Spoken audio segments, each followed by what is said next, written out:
नमस्कार दोस्तों, मैं बनारस ग्लोबल टाइम्स से डॉक्टर नागेंद्र पाठक। आज आर्थिकी कार्यक्रम में मैं आर्थिक विषयों पर चर्चा करूंगा। जैसा कि आप जानते हैं कि अमेरिका में शटडाउन होता रहता है और जब से अमेरिका में डोनाल्ड ट्रंप दूसरी बार आए हैं तब से वो नए नए कदम उठाते जा रहे हैं। भले ही अमेरिका के हित में उनके कदम अच्छे हों, लेकिन वह पूरे विश्व के लिए एक चुनौती बना हुआ है। तो आज हम बात करते हैं अमेरिका में शटडाउन।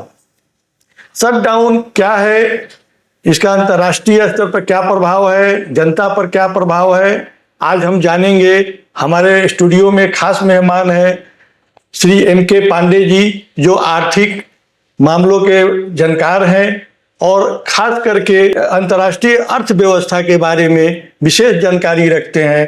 तो पांडे जी, आपका स्वागत है हमारे स्टूडियो में। और हम आपसे जानना चाहेंगे कि अमेरिका में शटडाउन क्यों लगता है और शटडाउन क्या होता है और इसके कारण क्या है। धन्यवाद। एक बार आप सभी लोगों को नमस्कार।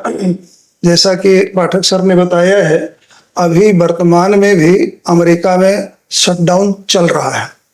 तो सर्वप्रथम शटडाउन को यदि हम लोग बोलचाल की भाषा में समझना चाहें तो उसका अर्थ ये है कि सरकार के पास डिस्क्रिशनरी स्पेंडिंग के लिए पैसे नहीं हैं, जिसकी वजह से उनके बहुत से कामकाज ठप हो जाएंगे। पैसे नहीं है इसलिए ठप है।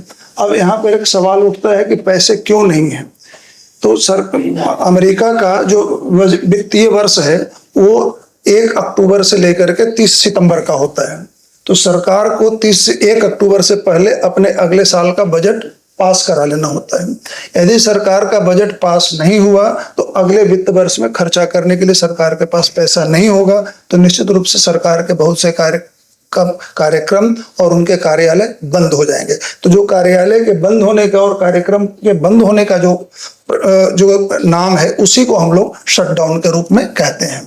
तो आपने एक तरह से इसके कारण बता दिए। आप तो हम चाहते हैं कि इसके ऐतिहासिक पक्ष कुछ हो तो इस पर आप प्रकाश डालें। ऐतिहासिक पक्ष तो सर है, इसके पहले बेहतर शायद हमारे सभी लोगों के लिए, हमारे श्रोताओं को, दर्शकों को भी जान लेना होगा कि बेसिकली अमेरिका में ये बजट पास करने का तरीका क्या है। अमेरिका में जो लोकतंत्र है वहाँ भी भारतीय लोकतंत्र की तरह, जैसे हम लोग लोकसभा और राज्यसभा को एक साथ सदन कहते हैं, उसी तरह अमेरिका में दो सदन वहाँ भी हैं। उसको हम लोग एक को हाउस कहते हैं, एक को सीनेट कहते हैं, और दोनों को मिला जुला फॉर्म को हम लोग कांग्रेस कहते हैं। तो जैसे भारत में सदन संसद, तो वैसे हम लोग अमेरिका का कांग्रेस हो गया। फिर एक यहाँ लोकसभा और राज्यसभा, तो वहां पर एक सीनेट और एक हाउस हो गया। ये वहां का स्ट्रक्चर हो गया। वहां पर जो चुनाव की प्रक्रिया है, राष्ट्रपति चूंकि वहां का शासनाध्यक्ष होता है, उसका चुनाव अलग होता है, और सीनेट मतलब हाउस का और सीनेट का चुनाव अलग होता है। तो कई बार स्थिति ऐसी होती है, क्योंकि ज्यादातर वहां पर द्विदलीय प्रणाली है, तो कई बार होता है कि राष्ट्राध्यक्ष या राष्ट्रपति किसी एक पार्टी का है और सीनेट में या हाउस में बहुमत दूसरी पार्टी का हो। ऐसी परिस्थिति पैदा होती है।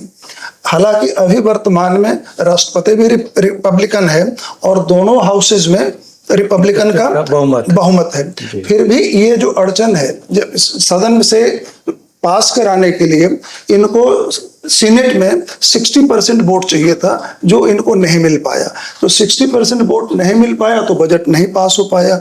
बजट नहीं पास हो पाया तो ये जो पैसा चाहिए खर्चे के लिए वो नहीं है। बात यहाँ पर अब वहाँ पर सवाल यही उठता है कि सरकार ने जो भी अगले साल के लिए अपने बजट के जो प्रस्ताव रखे हैं, उससे हो सकता है कुछ विपक्षी दल और हो सकता है सत्तारूढ़ पार्टी के भी कुछ लोग सहमत न हो और बजट में उन्होंने संशोधन का वो प्रस्ताव देंगे। जैसे आप सभी लोगों को ज्ञात होगा, डोनाल्ड ट्रंप के पिछले 10 ईयर में भी एक बार करीब 35 दिन का शटडाउन हुआ था। उस समय ट्रंप साहब का प्रस्ताव था कि मैक्सिको से लगने वाली सीमा पर हम दीवार खड़ी करेंगे।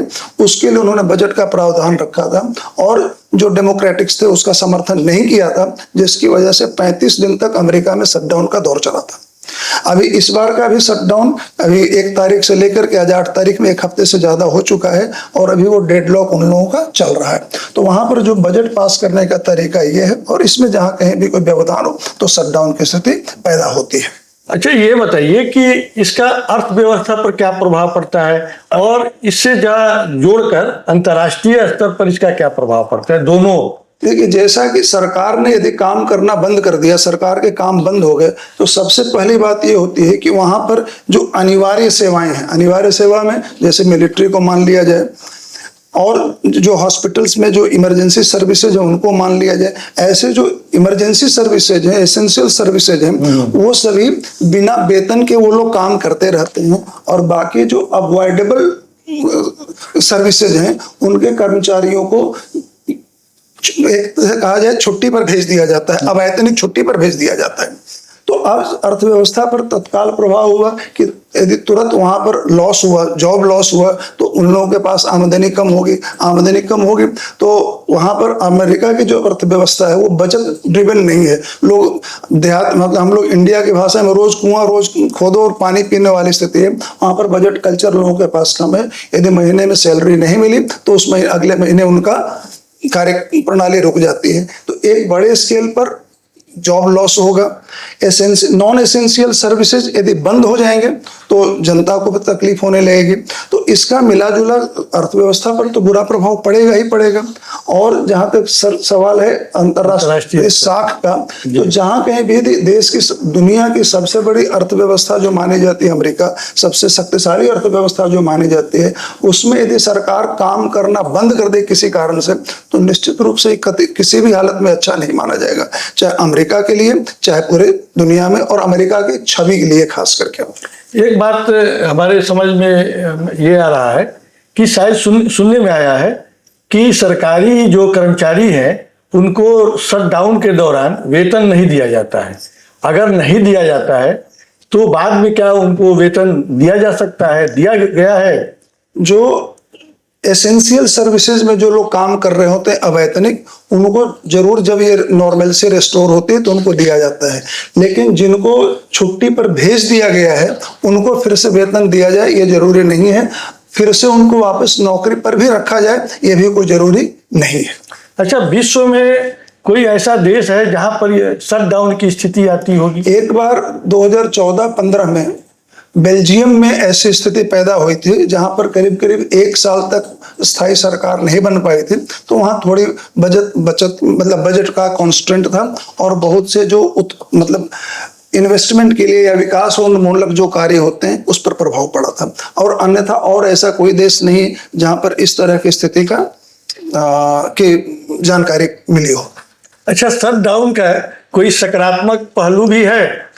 सर, ये तो कुछ वैसा ही प्रश्न है जैसे कि घाव हो तो घाव का कोई सकारात्मक पहलू हो सकता है, लेकिन हाँ, इसका केवल एक जरूर हो सकता है कि चूंकि अमेरिका में जो द्विदलीय प्रणाली है तो जो सत्तारूढ़ पार्टी है वो विपक्षी पार्टी को बदनाम करने के लिए कि उनकी वजह से शटडाउन लगा हुआ है, वो हमको करने नहीं दे रहे हैं, उन पर एक प्रेशर बनाते हैं। और जो अमेरिका के जो अलग अलग राज्य हैं उसमें हो सकता है जैसे अभी रिपब्लिकन की सरकार है तो डेमोक्रेटिक की सरकार स्टेट में हो, तो उनके साथ थोड़ा मोड़ा उनके बजट को रोक देना, उनके काम को रोक देना और विपक्षी दल सरकार पर आरोप लगा सकते हैं कि उनकी वजह से ये रुका हुआ है। तो एक दूसरे को नीचा दिखाने में शायद लोग थोड़े मोड़े सफल हो जाएं या एक दूसरे को बार्गेन करने में सफल हो जाएं, अन्यथा और इसका कोई सकारात्मक पहलू मेरे समझ में तो नहीं आता कि दुनिया में या कहीं इसका सकारात्मक प्रयास या प्रभाव देखने को मिले। एक आपसे अंतिम सवाल करेंगे कि क्या शटडाउन आने की स्थिति से पहले कोई ऐसा प्रिपरेशन किया जा सकता है जिससे कि ये स्थिति ना आवे? इसका एक ही उपाय है कि दोनों दलों में मतलब सत्तारूढ़ और विपक्ष में एक सहयोग की भावना हो और कट ऑफ डेट से पहले बजट पास करा लिया जाए। बजट ही पास करना है तो एकदम लास्ट, जैसे अमेरिका की बात करें 30 सितंबर है तो 30 सितंबर के पहले ही बजट पास कर लें। और यदि दोनों पार्टियों में कुछ गतिरोध है तो उस गतिरोध का समाधान निकाल करके पहले मिल बैठ करके जिसको बात करके बजट पास कर ले तो शटडाउन की स्थिति नहीं आएगी। बहुत बहुत धन्यवाद पांडे जी। जैसा कि आप लोग सुन रहे थे श्री M.K. पांडे जी को, और वो शटडाउन पर अपने विस्तृत चर्चा की। और आप लोगों को ये वीडियो अच्छा लगा हो तो इसको लाइक और शेयर जरूर करें, लेकिन उससे पहले सब्सक्राइब जरूर करें, क्योंकि सब्सक्राइब करने से आपको हमारे नए नए वीडियो आप तक जल्द से जल्द प्राप्त हो सकेंगे। धन्यवाद। धन्यवाद।